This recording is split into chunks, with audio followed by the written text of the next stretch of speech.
Bonjour, Frédéric Janvier, expert comptable. Je vous parle aujourd'hui d'un accident que nous avons vécu malheureusement il y a quelques années de ça au sein du cabinet avec un de nos clients qui était une jeune femme, médecin, chirurgien et qui est malheureusement victime d'un accident de circulation dans Paris.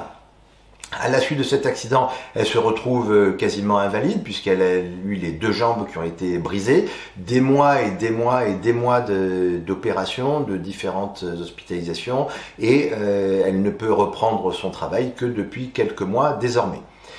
Vous imaginez bien que le cabinet qu'elle dirigeait avec ses deux employés s'est retrouvé très fortement impacté financièrement puisque les loyers, il faut continuer à les payer, il faut continuer à payer le personnel, il faut payer les charges sociales d'URSSAF et de caisse de retraite. Et donc toutes ces sommes-là, c'est des sommes qu'il faut absolument sortir alors même que vous ne pouvez plus produire de chiffre d'affaires, d'honoraires dans votre activité. Eh bien, il existe dans des cas comme cela, il existe des assurances, dites l'assurance personne clé, qui visent justement à venir financièrement aider l'entreprise qui peut rencontrer ces difficultés.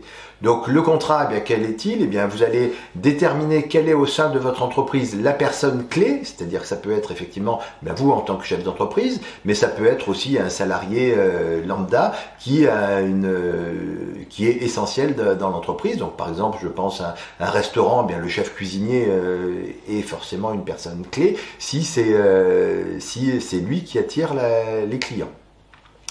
Donc on détermine la personne qui va être assurée, on va déterminer un montant, on va déterminer les conditions dans lesquelles cette assurance va pouvoir se mettre en place. Donc ça va être traditionnellement le décès bien entendu, mais la maladie pour quelque raison que ce soit, ou l'invalidité, l'accident de travail ou l'accident non de travail du reste aussi. Donc une fois qu'on a déterminé le montant, une fois qu'on a déterminé la durée également de la prestation, ce contrat se met en place et en cas de sinistre entre guillemets, le montant va venir indemniser. Ça peut être aussi effectivement la mise en place d'une personne qui va venir remplacer la personne clé dans votre entreprise.